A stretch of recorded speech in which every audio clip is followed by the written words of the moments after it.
My name is Rebecca Chin and I'm 34 years old. The day my brother Marcus humiliated me at his wedding was supposed to be a celebration of love and family. Instead, it became the day I finally showed my family exactly who they'd been underestimating for the past decade. But before I tell you how I shut down my brother's $180,000 wedding reception in front of 127 witnesses, you need to understand the pattern of behavior that led to that moment. I arrived at the Riverside Country Club at 2:47 p.m. on a perfect Saturday afternoon in June. The venue looked stunning. Manicured lawns, white tent pavilions, flower arrangements that probably cost more than most people's monthly rent. I'd chosen this location carefully 8 months ago when I purchased it, knowing Marcus had been obsessing over having his wedding here since he got engaged. The irony of what was about to unfold wasn't lost on me. I pulled up to the front entrance in my modest Honda Civic, watching as valets rushed to open doors for BMWs and Mercedes. When I stepped out, a valet approached me with a polite smile. "Welcome to Riverside Country Club. Are you here for the Marcus Chin wedding?" "Yes, I'm his sister," I said, handing him my keys. He took them, but before I could walk toward the entrance, my mother appeared at the top of the stairs. She was wearing a champagne-colored dress that probably cost $3,000, her hair perfectly styled, diamonds glinting at her throat. The moment she saw me, her expression shifted from elegant hostess to cold dismissal. "Rebecca," she said, descending the stairs with calculated grace. "You're here. Not, 'I'm so glad you came,' or, 'You look lovely.' Just the acknowledgement of my presence, delivered with the emotional warmth of a parking ticket. Of course I'm here, Mom. It's Marcus's wedding." She looked me up and down, taking in my simple navy dress. Elegant but not flashy, appropriate but not expensive. I saw the judgment flicker across her face. "The service entrance is around the back," she said, loud enough that several arriving guests turned to look. "Family uses the front entrance. You're not really family." The words hung in the air like a slap. I counted 127 guests within hearing distance.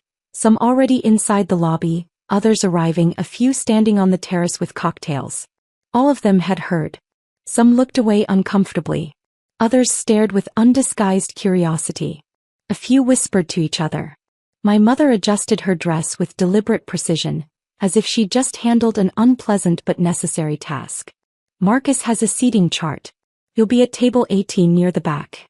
Please use the service entrance so you don't disrupt the other guests." Before I could respond, my brother Marcus appeared with his phone out, already filming. He was wearing a custom tuxedo, his hair styled perfectly, his smile wide and cruel. "This is perfect," he said, capturing the moment.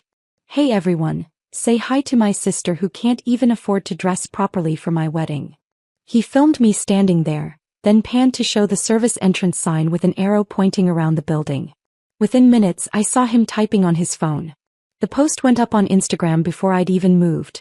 A video of me standing awkwardly at the front entrance with the caption, "Know your place" face with tears of joy, #family hierarchy, #wedding day, #not all heroes wear capes. I took a deep breath and smiled. "Of course, Mom. I'll use the service entrance. Congratulations, Marcus." I walked around the building, passing the kitchen delivery area, the staff parking lot, and finally reaching a plain metal door with a small sign that read, "Service entrance, staff only." A young woman in catering uniform held it open for me, looking embarrassed. "I'm so sorry about this," she whispered. "I heard what happened out front." "It's okay," I told her. "I'm exactly where I'm supposed to be." She led me through the industrial kitchen, past stainless steel prep stations and staff changing rooms, finally emerging into the main reception hall through a door marked "Staff Access."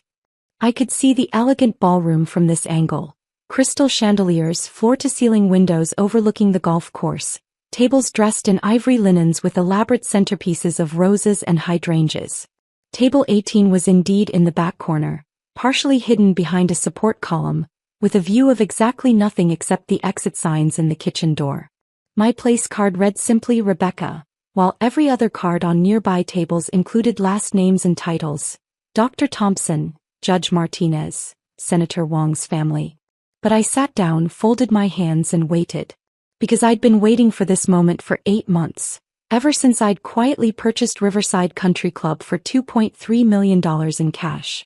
If you're genuinely enjoying this story, I'd really appreciate it if you could hit that like button. But only if you're actually finding it interesting. No pressure at all.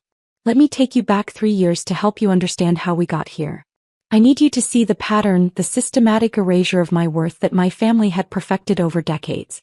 I grew up as the younger sibling in a family that worshipped success, but only the kind of success they could understand and show off.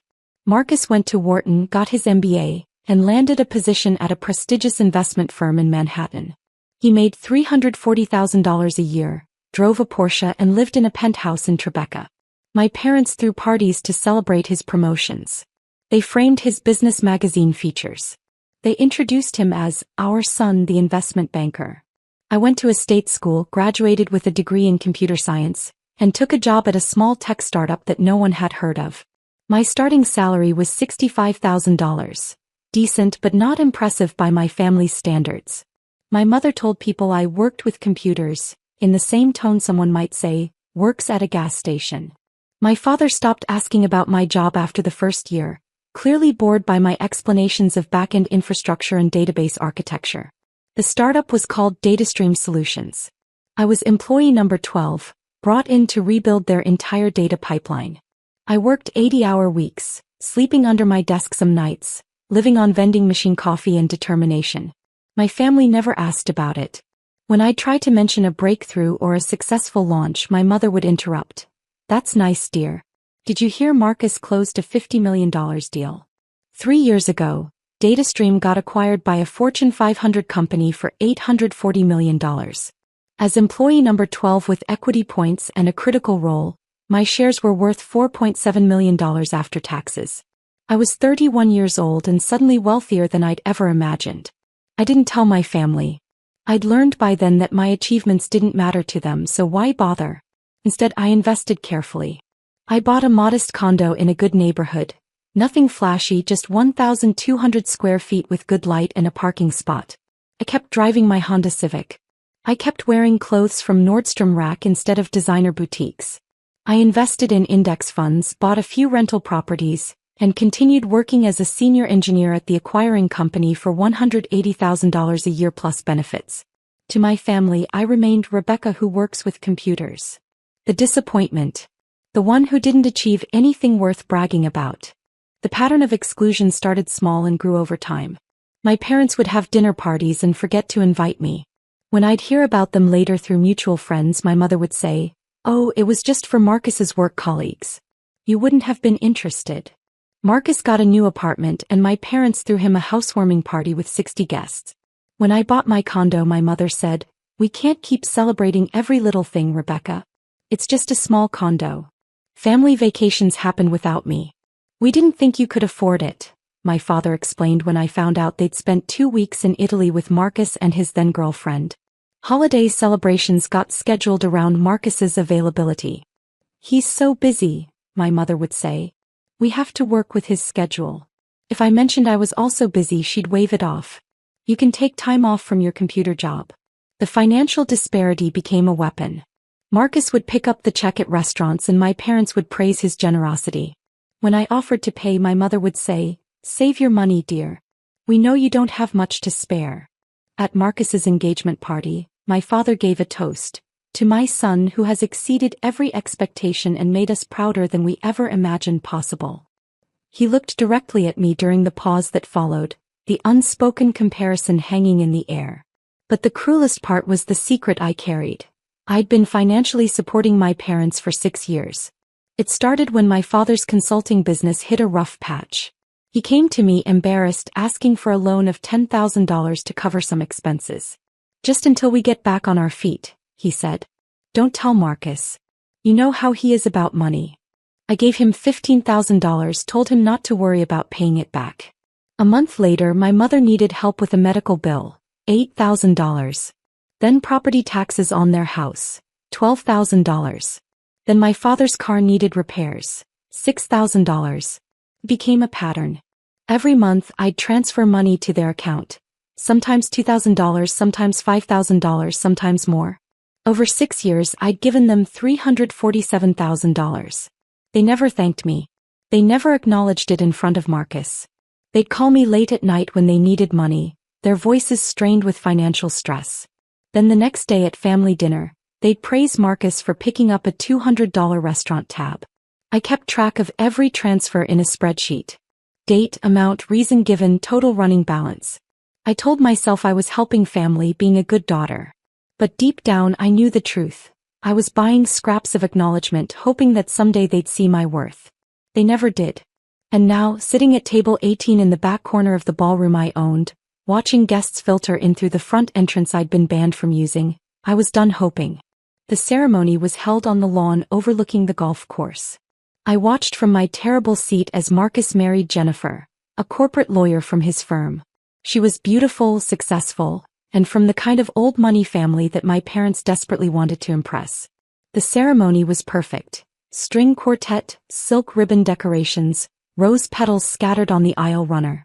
My mother cried elegant tears. My father beamed with pride. I wasn't included in the family photos.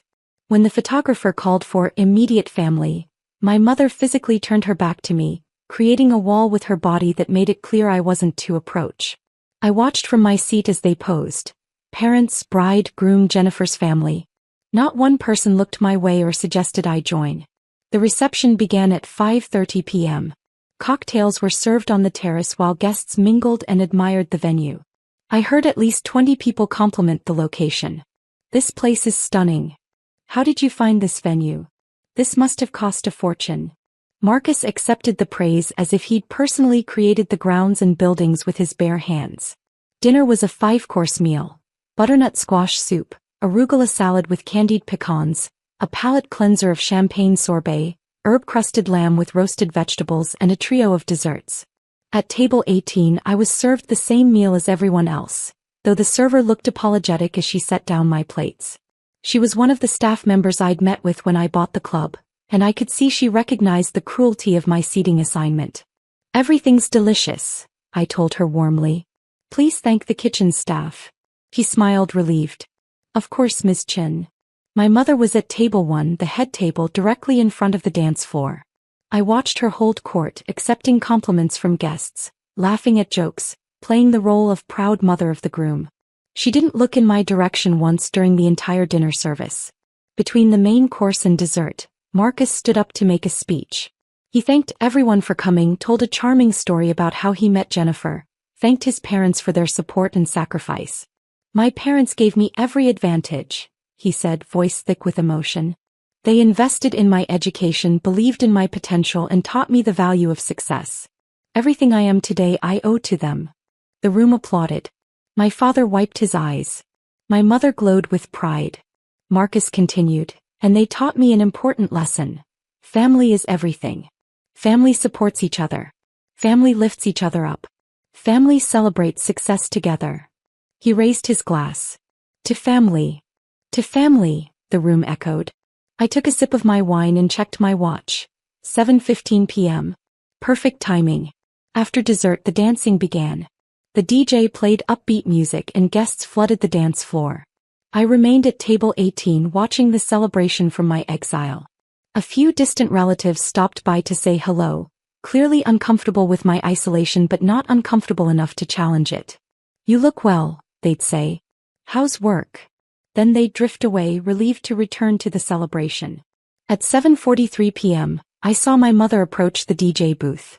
She was laughing with Jennifer's mother, pointing at something on a tablet, probably the photo slideshow they'd prepared. The DJ nodded and announced a special presentation. The lights dimmed. On a large screen behind the head table a slideshow began, Marcus and Jennifer, a journey to forever. Photos from their childhoods, their college years, their early dating days, their engagement. Soft music played. Guests cooed and applauded. Then came the family photos. Marcus as a baby with my parents. Marcus's first day of school. Marcus's high school graduation. Marcus at Harvard. Marcus at his first job. Photo after photo of Marcus with my parents. Marcus achieving milestones, Marcus being celebrated. Not a single photo included me. Not one. In photos where I knew I'd been present, family vacations, holiday dinners, birthday parties, I'd been cropped out or the photo had been chosen from an angle that excluded me entirely. It was a historical revision, a visual statement. This family consists of 3 people and I am not one of them. Drop a comment and let me know where you're watching from. I love hearing from people who've dealt with difficult family dynamics. The slideshow ended to enthusiastic applause. My mother dabbed at her eyes with a handkerchief. Marcus hugged his parents, then hugged Jennifer's parents. The DJ announced it was time for the parent dances. First dance with the mothers, then the fathers. While Marcus danced with my mother, I stood up and walked quietly toward the venue manager's office. I'd timed this perfectly. The celebration was in full swing. Everyone was distracted and emotional and no one would notice my absence. David Morrison, the venue manager, was exactly where I'd asked him to be. In his office reviewing the evening's schedule. He looked up when I knocked. "Miss Chen, is it time?" "It's time," I said. He nodded, stood and straightened his tie. "I'll make the announcement during the father-daughter dance as you requested. Are you certain about this?" "I've never been more certain about anything in my life." "Very well." He picked up a tablet and followed me back toward the ballroom. We waited in the service hallway, watching through the staff entrance as Marcus danced with my mother, then transitioned to dancing with Jennifer's mother. The song changed. My father approached Jennifer for their dance. The father-daughter moment everyone anticipated. The music swelled. Guests circled the dance floor, phones out, capturing the moment. It was beautiful and touching and exactly the kind of memory my parents loved. Being at the center of someone else's important moment, basking in reflected glory. David cleared his throat, checked his tablet once more and then walked onto the dance floor. He moved with quiet authority, his presence professional but firm. He approached my father and Jennifer mid-dance. "Excuse me," David said, his voice polite but clear enough to carry. "I apologize for the interruption." The music didn't stop immediately, so David gestured to the DJ who faded the song. The sudden silence was jarring. All 127 guests turned to look. My father, confused and annoyed, stopped dancing. "What's the meaning of this?" he demanded. "This is my son's wedding." David maintained his professional composure. "Sir, I'm David Morrison, the venue manager here at Riverside Country Club. I need to speak with you regarding this evening's event." My mother had pushed through the crowd now, her face tight with anger. "This is highly inappropriate. We paid for this venue. Whatever problem you have can wait until after the reception." "Actually, ma'am, that's precisely what I need to address." David looked around the room, making eye contact with several guests. "I've been informed that there's been a significant misunderstanding about this venue and tonight's arrangements." Marcus stepped forward, his confidence radiating. He'd dealt with difficult vendors before. This was just another person who needed to be managed. "Look, Morrison, we booked this place 6 months ago. We have a contract. Whatever issue you think you have, it can be handled through proper channels. Right now you're interrupting my wedding reception." "I understand, Mr. Chin. However, I'm not here about the booking or the contract." David consulted his tablet. "I'm here because the property owner has requested that I make an announcement regarding ownership of Riverside Country Club." The room had gone completely silent. Every person was watching, many still holding up their phones, inadvertently recording what was about to happen. I could see confusion on most faces, curiosity on others. My mother's expression had shifted from anger to uncertainty. "The owner," my father said. "What does the owner have to do with anything? We're paying customers." "That's just it, sir." "You're not." David turned slowly, scanning the room until his eyes found me standing near the service entrance. He lifted his hand and gestured in my direction. "Ladies and gentlemen, I'd like to introduce you to Ms. Rebecca Chen, who purchased Riverside Country Club 8 months ago for $2.3 million. She is the owner of this property, and she has been since October of last year." You could have heard a pin drop in that ballroom. Every head turned toward me. Phones pivoted, capturing my face. I stepped out of the shadows near the service entrance and walked slowly toward the center of the room, my modest navy dress suddenly feeling like armor. My mother's face had gone completely white. My father stood frozen, his mouth slightly open. Marcus looked like someone had physically struck him. Confusion, disbelief, and dawning horror crossing his features in rapid succession. "What?" my mother whispered. That's not possible." I reached the edge of the dance floor and stopped. "Hello, Mom." Marcus. "Beautiful wedding. Really beautiful venue, isn't it? I thought so too when I purchased it last October." You're lying, Marcus said, his voice cracking. You can't afford, you don't have, there's no way. I have the property deed, the purchase documents, the LLC formation papers, and 8 months of ownership records, I said calmly. David, would you like to continue? David nodded. Ms. Chin specifically chose not to reveal her ownership when the venue was booked. She paid for all the services tonight personally. The catering, the bar, the DJ, the flowers, the tables, chairs, everything. The $47,000 deposit your family paid 6 months ago? Ms. Chin had that transferred into an escrow account. You'll receive a full refund. My father found his voice. Rebecca, what is this? Some kind of joke. No joke, Dad. Just the truth. I own this property. I paid for this entire reception. The country club you've been bragging about to all your friends for 6 months? The prestigious venue Marcus was so proud to book? I let him book it. I looked around at the 127 witnesses, their phones still recording. The service entrance I was told to use because I'm not really family? Also mine. Jennifer, Marcus's new bride, spoke for the first time. I don't understand. If you own this place, why didn't you say something? Why did you let them treat you like that? Because I needed everyone to see exactly who they are, I said simply. I needed witnesses. I needed it documented. I looked at Marcus. I especially needed that Instagram post you made, Marcus. Know your place. With the hashtag family hierarchy? That's going to be really interesting evidence. Evidence, my mother said faintly. Evidence for what? For the lawsuit I'll be filing if anyone in this room tries to claim this was some sort of elaborate prank or that I'm lying. I have 8 months of property records, tax payments, insurance policies, and business licenses. I have the LLC formation documents showing I'm the sole owner. I have bank statements showing the $2.3 million purchase. Would you like David to show you the deed with my name on it? The room remained silent. I could see some guests exchanging glances, others looking down at their phones, probably already texting friends about what they were witnessing. A few people looked genuinely upset on my behalf, realizing they'd just watched a family publicly humiliate someone who owned the very ground they were standing on. My mother tried to regain control. Rebecca, this is Marcus's wedding day. Whatever issues you have, this is not the time or place. No, Mom. This is exactly the time and place. Because this is the culmination of years of you telling me I'm not good enough, not successful enough, not worthy enough to be considered real family. You made me use the service entrance at a venue I own. You put me at table 18 behind a column hidden away like something shameful. You erased me from the family slideshow. You made sure 127 people witnessed your contempt for me.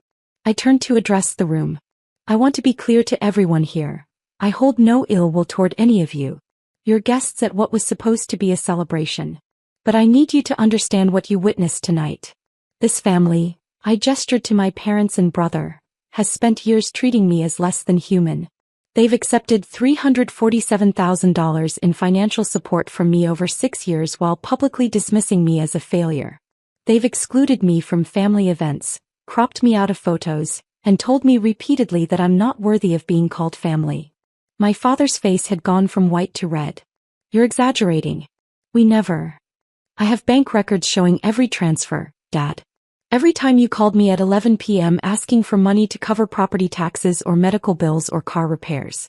Every time Mom needed help with expenses and begged me not to tell Marcus because he has his own life to worry about. $347,000 over 6 years.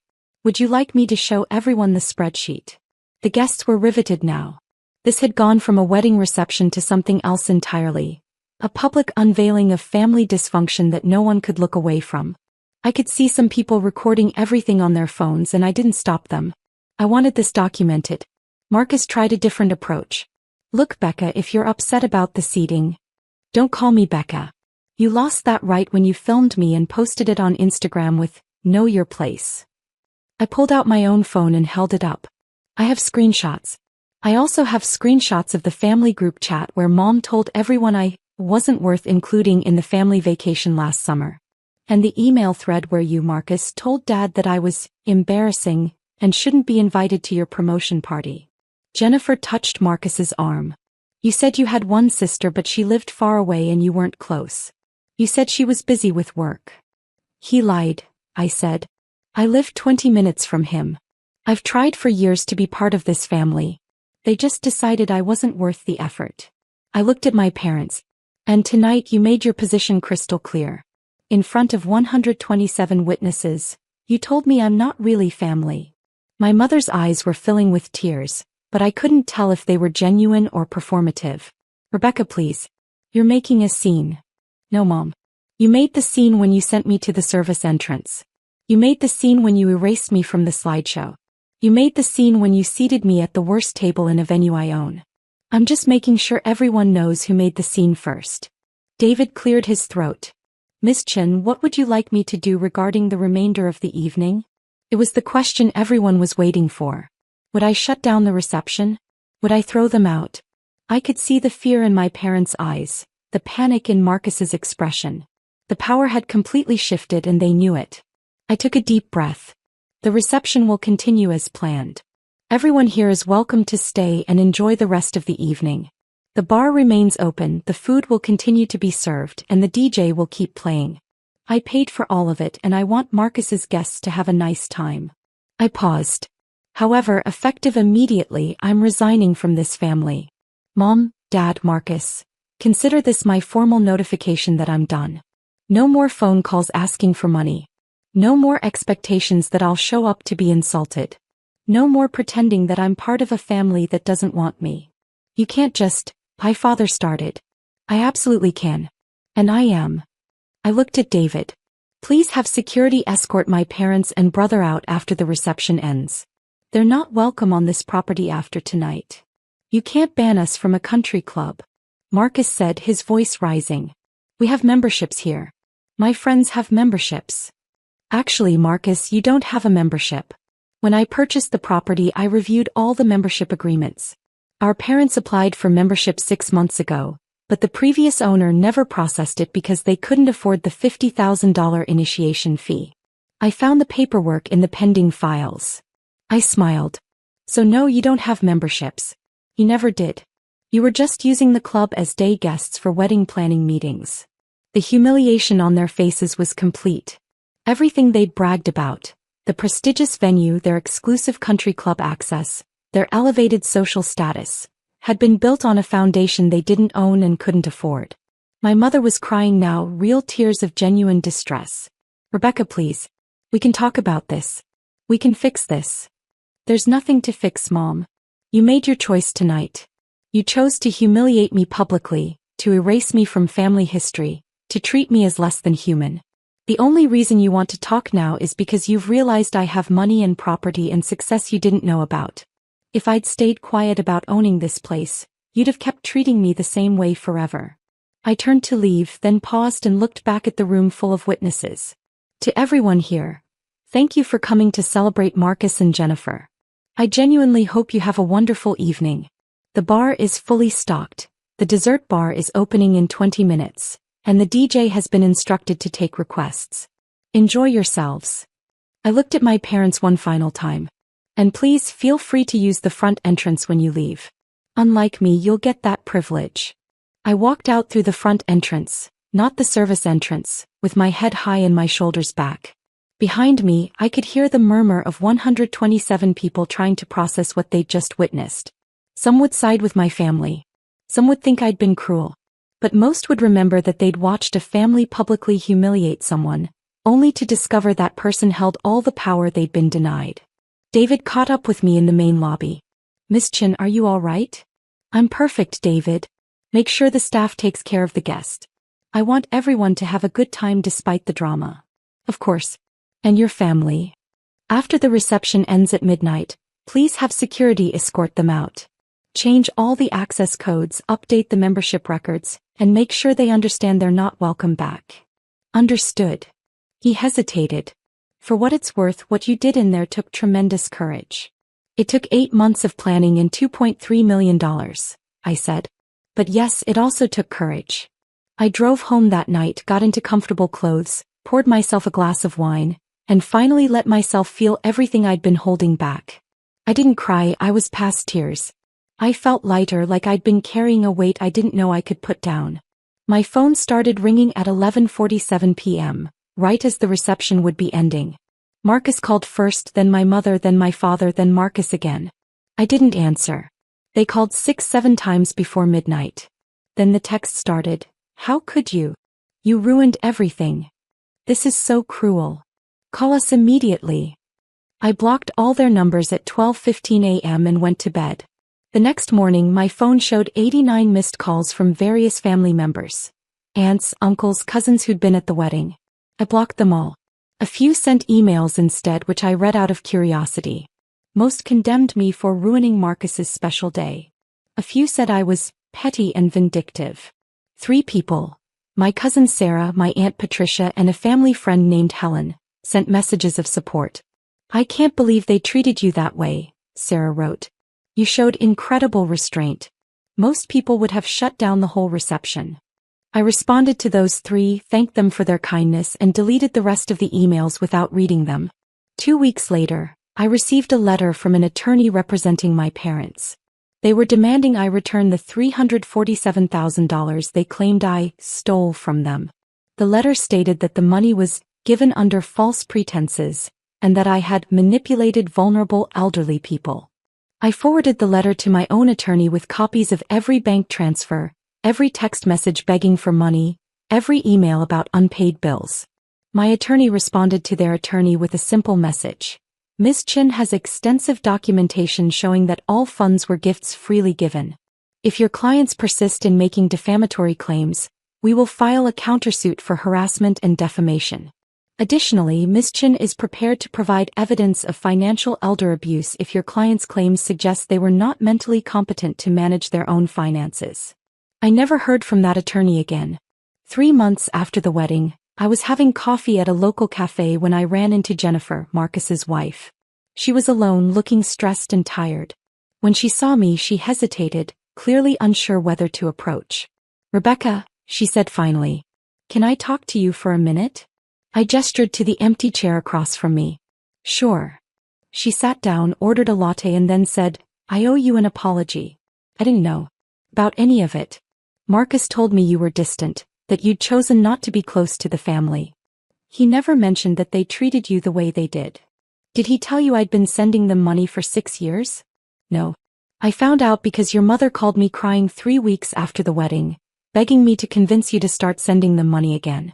She said they were going to lose their house. Jennifer looked down at her coffee. That's when I started asking questions. Marcus finally admitted they'd been borrowing money from you for years. He claimed it was no big deal, that family helps family. Did he mention that they never once thanked me? Or that they spent those same years telling me I was a failure? No. He didn't mention that either. She took a breath. I also found out that he knew about DataStream. He knew about your acquisition payout. He's been following the tech industry news for years. It's part of his job. He knew you made millions and he never said anything. That actually surprised me. He knew. He knew. And he deliberately kept it from your parents because, and these are his words, if they knew she had money, they'd stop respecting my success. Jennifer's hands were shaking slightly. He wanted you to stay small in their eyes so he could stay big. The cruelty of that took my breath away. It was one thing for my parents to be oblivious, to genuinely not know about my success. But Marcus knew, and he'd actively worked to keep me diminished in our parents' estimation. He'd protected his status as the golden child by ensuring I stayed the family disappointment. I'm filing for divorce, Jennifer said quietly. That's why I wanted to talk to you.